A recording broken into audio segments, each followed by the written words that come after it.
Welcome into the CHGO White Sox Podcast. On today's episode, we will talk about Colson Montgomery's fall in Keith Law's top 100 next on the CHGO White Sox Podcast.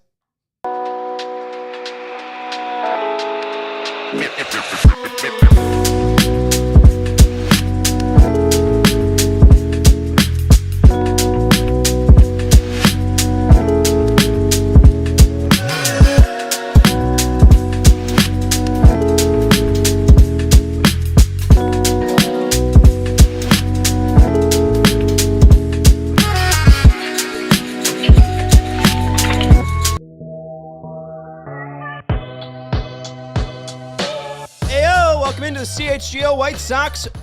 This is a post-game show. It's January. Welcome into Studio B of our CHGO offices here in the West Loop of Chicago. I'm your host, Sean Anderson. Alongside me, my pal, Stephen Nicholas, producing the show.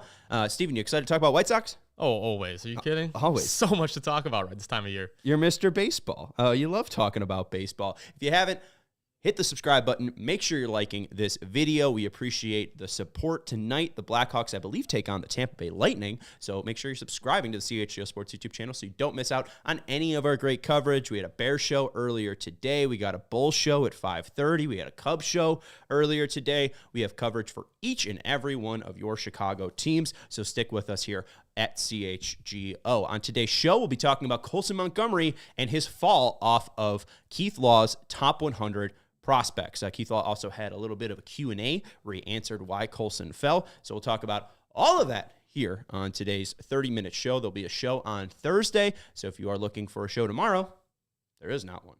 All right. So we're Monday, Tuesday, Thursday for 30 minutes here live on the CHGO Sports YouTube channel. All right. So SoxFest Live 2025 happened at the Ramova Theater. Great reviews. People were happy. Not a big fan convention guy. I don't feel like I missed out much. If you are looking for some sort of content related to SoxFest Live, as Mark Burley flashes on the screen, Chuck Garfien did post the full 2005 panel from Friday with Burley, Garcia, and Contreras. So if you're interested, you can go check out that content over there. Colson Montgomery was at SoxFest Live 2025 along with Braden Montgomery. The White Sox posted very funny photo today of those two in sweaters. They're stepbrothers. Did you know this? I have not seen this. I have to look it up. They both have the last name Montgomery. So apparently they're related. Them being about, 15 years late on that joke.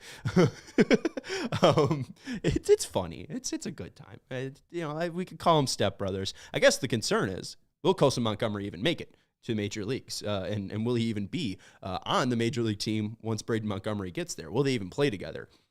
Let's talk about Keith Law's top 100. We've talked about a decent amount of the prospect ranking so far. Schultz has been consistently highly ranked. Hagen Smith has been fairly ranked as well. They're the first players to be ranked 1-2 in the same positional prospect rankings by MLB.com. The first two teammates to be 1-2 since Jared Kelenic and Julio Rodriguez. That hasn't happened in 15 years, Schultz and Smith being the top left-handed pitchers. We go to Keith Law of The Athletic. He has Schultz ranked 20th. He is the highest-ranked White Sox prospect. He lists him at 6'9". People are saying he's 6'10". People are saying he was 6'9" and 7/8, and now he's gotten that 1/8 of an inch. So now he's 6'9", or 6'10".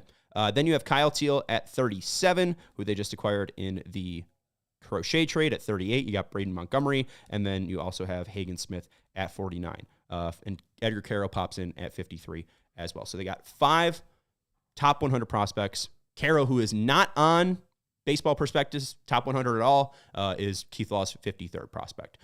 And then, obviously, they only have 5. It's Schultz, Smith, Teal, Braden Montgomery, and Carroll. That means Colson Montgomery completely off Keith Law's top 100. If we go back a year, Colson Montgomery was the number 1 prospect, according to Keith Law, in the White Sox system last year. In his 2024 top 100, he was 42nd of that ranking. It's fairly surprising to see this big of a jump. I am not super surprised that he fell, but falling off the list entirely is surprising. Baseball America in 2023, pre-2023, had him at 39th. 2024, pre-2024, they had him at 15th. Major League Baseball, they had him pre-2023 at 38th, pre-2024 at 9th. Baseball Prospectus They had him pre-23 at 32, pre-2024 at 11. Most of those rankings have come down and placed him as a 40th ranked prospect. Law completely drops him from the top 100. One of the insights that we get to why, and less specific to Montgomery, is within the opening of the article. He said, the 2024 draft was not very good, but the minors right now, the minors are not good, my friends. It's not very deep, and getting 100 names I felt good about was as hard as it's ever been. Some of it is the increasing pace with teams are calling up top prospects, as 12 of my top 20 prospects from last year's have graduated. But the bigger cause, in my opinion, is the forced contraction of the minor leagues back in 2021, which has rushed more players to low A before they were ready and generally shrunk the time teams are giving to prospects who need more development. And Montgomery is a player that we feel, or at least I feel, could have gotten a little bit more seasoning in 2023 at the lower levels. He saw 96 games in 2022, 420 plate appearances, split between single A, advanced A, and then double A. He had 14 games a part of Project Birmingham in 2022. In 2023, he starts off the year. Project Birmingham's just throwing me off. He starts the year off with the rookie league to move up a little bit and to recap off that back injury. He then goes to Winston-Salem. He goes to Birmingham. He hits 244, 400, and 428 in Birmingham. Then obviously does very well at the fall league, is the all-star fall game MVP with his lefty-on-lefty home run. And then last year has 130 games in Charlotte, 574 plate appearances. He's doesn't do too well, 214, 329, 381. But the biggest thing is that year, 573 plate appearances surpasses the other 2 years by a large gap. 420 and 292 were the other plate appearances in 2022 and 2023. It was very quick for him to be a top 10 prospect. So I think there was some overrating of Colson Montgomery come post 2023. But I feel like this is a little bit of an overreaction. Like, if Keith Law can't find 100 names to put in his top 100, he's completely leaving off a top former first round pick that was a former top 50 prospect. I don't think Colson Montgomery was that bad in 2024 that you have to completely leave him off. Like, the whole idea that Keith says in the beginning is that a lot of these guys were rushed. It feels like Colson Montgomery was rushed a little bit. It's still surprising seeing in 2022 that he was at Project Birmingham. Those 20 games, he probably should have been in low A, advanced A, whatever you want, to build up that power and that confidence. And then he only plays 37 games in Birmingham in 2023. Not a big sample size, only 165 plate appearances. So he really didn't even experience double A at all. And then you see the jump to triple A, and he doesn't really handle velocity well enough. Is it impossible? Schultz is 20th on Keith Law's list. Is it possible that Montgomery just faced a little bit too hard of a competition in 2024? I think so. I'm really intrigued what 2025 looks like. Maybe they're totally just in on pushing all the chips in the table, because Getz says it's very possible that he could be the opening day starting shortstop. It's got an invitation to spring training that he'll likely, participate in. I don't know if it's going to be a month where he can actually win the job. You're competing with other prospects like Mydroth, maybe even Amaya's gone, but there's Brooks Baldwin as well. There isn't really a guy that is the White Sox shortstop, so it is possible they continue to rush him and put him up in the major league level when I don't think he's ready. I think he's got to earn that and maybe gain some confidence at the AAA level before you even call him up to the major league level. Well, Sean, let me ask you this. What do you think was a bigger contributor to his down year? Was it just him playing one level too high and probably being better off in AA? Or was it just the fact that he played a full season and, the constant wear and tear of playing a full major or minor league baseball season finally getting to him? He's a young player. Yeah, I don't hate that theory. It is the most baseball he's played, especially, he didn't have 500 plate appearances, I think, in high school. So making that jump from high school to professional is obviously a big gap. But then even with that, that's the hardest competition that he's faced and the most competition that he's faced with 130 games. So I don't hate that thought. I do want to go by month with our guy Colson Montgomery and see if there was any true gains made month by month, like if he got better through on. And it was kind of an up and down, as we heard from Rick Hahn. Progress is not linear. So April was pretty bad. May was pretty good. June was pretty bad. July was pretty good. August was all right. September was good. So it was very up and down for him. The biggest thing that we've heard was that he struggles with velocity. So if he comes out and is able to handle 94, 95 miles per hour fastballs, maybe it is more of an apropos showing from Colson Montgomery down the minors. That's actually encouraging to me because you could teach a guy how to hit a fastball, but some guys just never figure out the breaking stuff. So, I mean, if he's handling off-speed pitches, to me, that's a really good thing, and it's just a matter of getting that timing down for a fastball. Yeah, but, I mean, if his bat's not fast enough, you know, I mean, what can you actually do? I mean, this is a velocity league. Everyone out of the pen throws at the lowest 97. So I don't know if that's going to be. To me, I think that's a huge hole in your swing. There's mechanical things that you could do to fix those. I mean, there's strength exercises. There's just timing exercises. There's things that you could do to improve that bat to ball contact with a high velocity pitch. I'm not as worried about that as you might be, actually. I obviously am concerned defensively, and that's something that Keith brings up. It seems like Colson's more of a third baseman. That's what we've been talking about for the large majority of his prospect time with the Sox. So that's not like a huge concern for me. I guess if he is going to be a left-handed bat, you just have to be powerful. And what Keith said was the bat's not fast enough. It's kind of a loopy swing. He's not really that powerful as I think prospect evaluators thought. But again, I wonder if he's just not hitting the fast pitches. Again, like just it's science. The harder a ball comes in, the harder it's going to go out if you make contact. So I just concerned, I mean, from August to the end of the year, he faced 272 fastballs.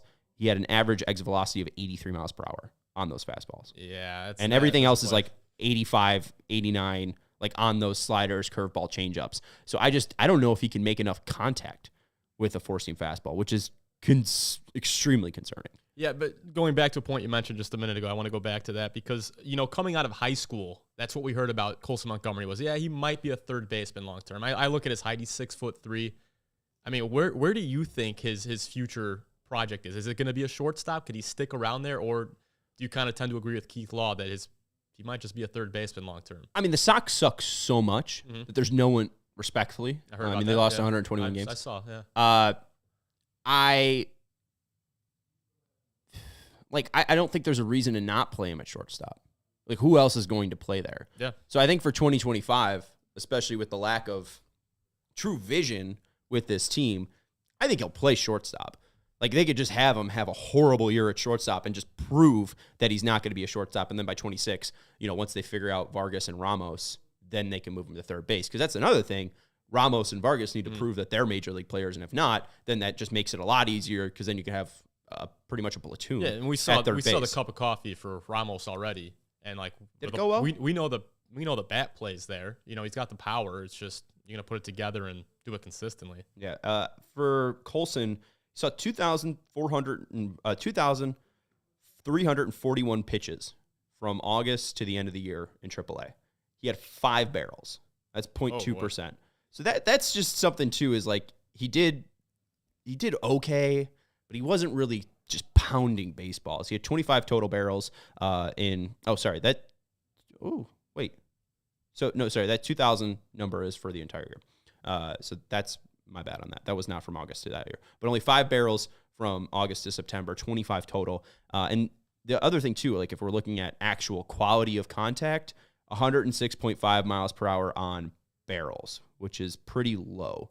Like when you are hitting the ball like that, it's supposed to be over 95 miles per hour, a launch angle above 30 degrees. That is what turns into home runs. Most 106 pitches or 106 mile per hour exit velocity fly balls are like wall scrapers. So like I don't even know if he's got like true strong left-handed power like a Corey Seager that he was comped to, where he can drive a ball 440 feet. Right? Like, I mean, Seager's big thing is power and defense. As Beefloaf says, if he recalls correctly, he loves high-ceiling players. So if the back is a problem and he isn't a shortstop, and if the bat speed isn't there, Connor Gillespie isn't a high-rated prospect. So, yeah, makes sense why he's fallen, but also I think that I don't want to completely write him off because he still has a full year at Charlotte, or at least 2 months of Charlotte. If he's able to show something, he'll play for the White Sox. We got to take a break here on the CHGO White Sox podcast. We want to let you know about our friends over at Ray CDJR. For the best way to start 2025, head to Ray Chrysler, Dodge, Jeep, and Ram and shop the Start Something New sales event to score some of the new year's best savings on new vehicles. Hurry in today to browse their huge inventory of new vehicles, and right now, get 0% financing on all new 2024 Jeep models, or shop over 125 vehicles priced under $20,000. Let the amazing team at Ray CDJR help you during each step of your car shopping journey. With Ray's Price Promise, the numbers you're hearing now are exactly what you'll hear in store and online. That's because Ray's Price Promise means no price changing, no add-ons, and no hidden fees. So if you are in the market for a new vehicle, then you have to check out the team at Ray Chrysler, Dodge, Jeep, and Ram, because they are the only team we recommend. Visit them today on Route 12 in Fox Lake. 0% available on all new 2024 Jeep models and 125 vehicles priced under $20,000. For more information, visit Ray CDJR in Fox Lake or raycdjr.com, serving the community since 1963. We also want to let you know about our friends over at Game Time. Steven, did you hear this? 12 days until pitchers and catchers report for the Chicago White Sox. It's starting to feel like it outside. I believe training. it. It is. Hey, the sunset's going to start setting at 5 o'clock. Let's go. It is getting to that point where you're going to be out and about. You're going to be going to events. You're going to be going to baseball games. You're going to be going to concerts, maybe a hockey game, maybe a basketball game. Those are still going on. Steven's shaking his head, Mr. Hockey himself. But if you are looking to go to a comedy event, a live event, sporting event, head over to Game Time. Download the app today. You want to check out Game Time Picks. It makes guesswork. It takes the guesswork out of buying tickets. You don't have to worry if you're getting the best price for the best seat. They have a grading scale that tells you this is the best deal right now for your price. It makes taking the guesswork out of buying tickets much easier, which means you could roll up to the game or the event you're about to go into and get tickets at the last second for a very low price. Take the guesswork out of buying tickets with Game Time. Download the Game Time app, create an account, and use code CHGO for $20 off your first purchase. Terms apply. Again, create an account and redeem code CHGO for $20 off. Download Game Time. Last minute tickets, lowest price, guaranteed. All right, Weasel, and shout out to everyone hanging out in the chat. Shout out to Ryan, shout out to Jim, shout out to Beef, and shout out to Weasel, who says this year feels make or break for his profile as either a high contact shortstop or a 3 true outcome third baseman. I don't hate that. I do feel like his lack of contact was fairly surprising in Charlotte. 214 at AAA, but even then, the 217 plate appearances he had in AA, a 218 average. So it's not an awful take. I feel like he doesn't walk enough to be a true 3 outcome guy. He used to. Because he was playing worse pitchers who couldn't find the zone. In 2023, he had 56 walks in 64 total games. And then you look at 2024, he had 69 total walks in 130 games. And that's mainly just because the competition level just rises so much. Guys aren't missing the zone as much. I mean, you can be in AA or even single A and have a guy just completely throw you 4 horrible pitches that it's not even like a plate discipline thing. It's just you got a guy that can't even find the strike zone on the mound. So especially the fact that he kind of sharpened or kind of lessened on that to be more, 70 to 160. Like, I feel like that's too big of a gap. I would like to see the contact come up a little bit more. There's no way that he could be a sub 220 hitter at the major league level because he won't have the pop. I mean, his slugging percentage at Charlotte was 381. I guess I'm starting to have concerns about him. The biggest concern for me, and it goes hand in hand with talking about walks right now, it's just the on-base percentage drop-off. Because I could live, I know you said 220 wouldn't, that's a problem, but I could live with a 220 batting average if you're getting on base, 37% of the time or whatever. But when you see the drop-off in walks, yeah, you're right. The pitchers could hit the zone better, but maybe you're not seeing the ball as well as you used to. And even then, too, look at the Birmingham splits, those 37 games from 2023, 244, 400, 428. That's a 30% drop-off to Charlotte to 214 in your batting average. Yeah. And then 400 to 329. I mean, that's like a 70% drop-off. That's just extremely concerning, and I think it's mainly because guys can actually challenge him. I think it seems like reading these reports, it seems like he might even be a guy that you could possibly just like knock the bat out of his hand by throwing a 95 mile per hour fastball. So like, I was trying not to get too concerned about Colson Montgomery, but the fact that Keith Law is like, I can't even find 100 names to put on this list, and Colson Montgomery's not even on this list, and he was a top 50 prospect last year. Yeah. I don't know. I think that it's possible to see the timeline play out as a guy that was a prep player that had a lot of skills, that was rushed up a little bit too much because of the contraction of the minor leagues, and here he goes. He just has to kind of figure it out now. I think the worst case scenario is if he starts on opening day. That kind of gives me the feeling that they have no hope in him. And it's just like, all right, we got to see what we got to have in him, and he's going to be blocking other guys, I guess, down in the minor leagues. I mean, I think they'll probably call up Gonzalez. Maybe he stays at Birmingham, but I think you got to figure out what he is, and I think giving him that time in Charlotte's more fair. And if you're calling up to the major league level, it's kind of like you just don't even care if he figures it out. For me, that's a terrifying thought, is if he starts in the major leagues, because if he does start in the major leagues and it just doesn't go well, that is a confidence killer. I mean, we've seen them do this recently with Lenyn Sosa.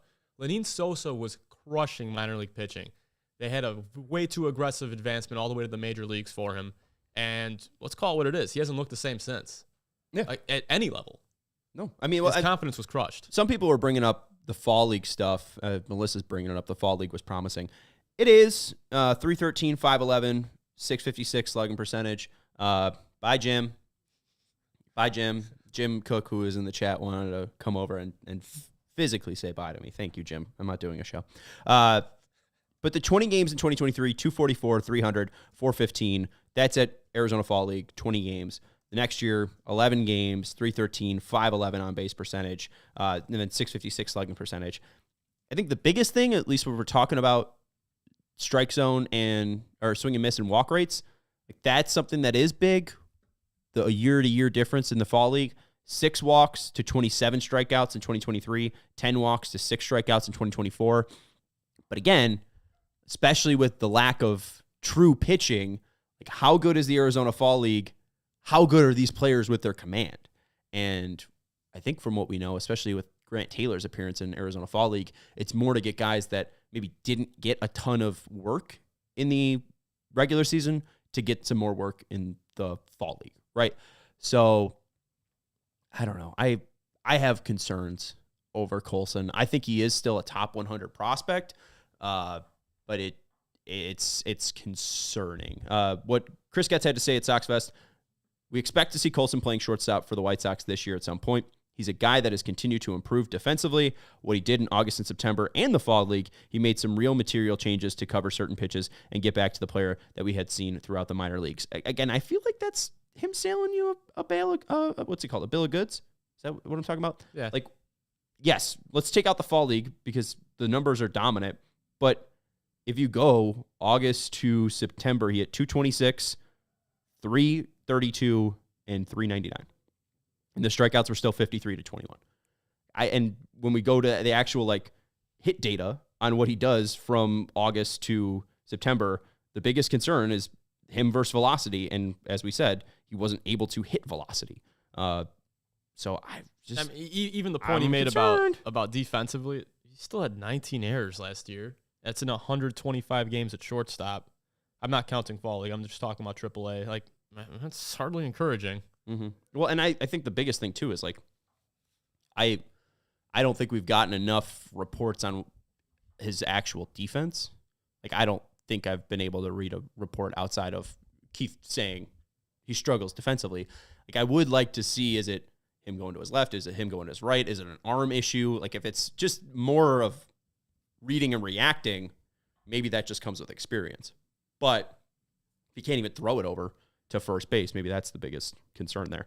He faced, from August to September, he faced 11% four-seam fastballs, and he did not have a single barrel off of them. 272 four-seam fastballs, did not have a single barrel off of them. Average exit velocity of 83 miles per hour. Yikes. There's concerns. Yeah. There's a big amount of concerns. Like, I see why he fell from the top 100, I don't understand why Caro fell. Caro, Keith Law, MLB.com, Fangraphs have all included Caro in their top 100. Baseball Prospectus leaves him out of their top 100. And then you got Moises Ballesteros of the Cubs, who's a similar frame, even smaller than Caro at a lesser level. Caro's already at AAA. I don't understand why Caro was left fully out of AAA or fully off of Baseball Prospectus top 100. He's so young too. He's 21 years old. Right. Caro. And he's been a guy that has been consistently aggressively advanced and has done fine. Like his numbers in Charlotte last year were very good. So I still believe in Colson, but as Trey says, we can't ignore the red flags. I don't know what the red flags are with Caro. I don't know what the red flags are with Hagen Smith. The red flag with Noah Schultz is very clear. He doesn't throw 5 days a week, and he doesn't throw them more than 4 innings an outing.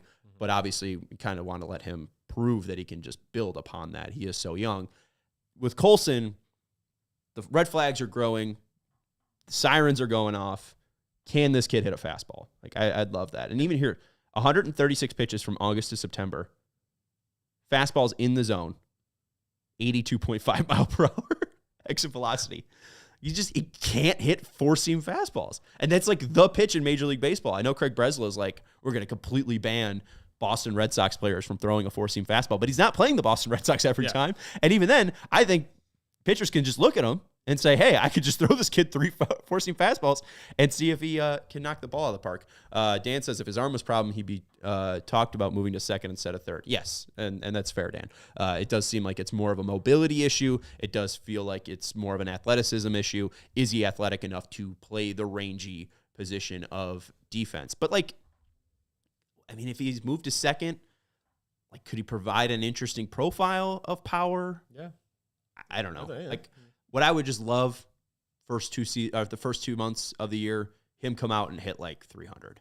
I don't even care about the walks. I don't even care about the power. Like, if he comes out and just starts making contact, like that would be you could build very on that. Calming. Yeah. Well, right. I mean, as long as you're making contact, then you could build up on the power and you could build up on the pulling the ball. Like I would just love to see more contact from him, and we didn't see a ton of it. I think that's about it. I think I could probably make some searches too to figure out how much he swung and missed on 4-seam fastballs. So I'll get that. We got about 1 minute left before the show ends. So make sure that you are becoming a diehard if you haven't already.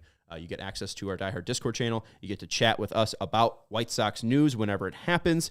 You also get a free shirt of your choice, and you get access to our entire lineup of allchgo.com. And right now we got a special. We got $48. You could sign up, just $4 a month. And Fran Duffy from PHLY Eagles, he's doing our draft analysis. He's at the Shrine Bowl. He's at the Senior Bowl. He is covering everything. And if you become a diehard, you can get access to his mock drafts as well. So if you're a football fan, particularly a Bears fan, now is the perfect time. They got 3 picks in the top 40, is it? Mm-hmm. I mean, for what Fran Duffy's giving you here, it's a pretty good deal. The free shirt right off the bat, it pays for itself for the diehard membership. Let's go, Fran Duffy. Shout out to him.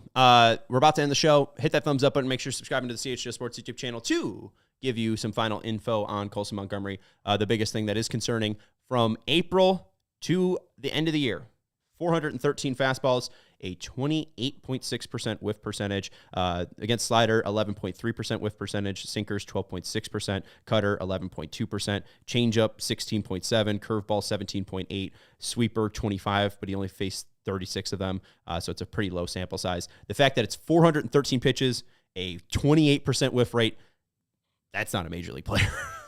That is very, very, very concerning that he's missing that much on velocity. Silver lining, he's just 22. He'll be 23 next month. Silver lining, if you go from August to the end of the year, it goes from 28% to 34%. So Chris Getz said that he improved from August and September, and I don't know if that's true. Smash that like button. Join and become a diehard. Shout out to Melissa. Shout out to Husky Bardo. Shout out to Ryan. Shout out to Weasel. Shout out to Aiden. Shout out to Beefloaf. Thank you for hanging out with us. Make sure you hit that thumbs up button. Shout out to Dan. Shout out to Steven for producing as well. We'll be back on Thursday for a 30-minute show to talk about the latest White Sox news. Thank you. We'll see you then. We all silly like the mayor.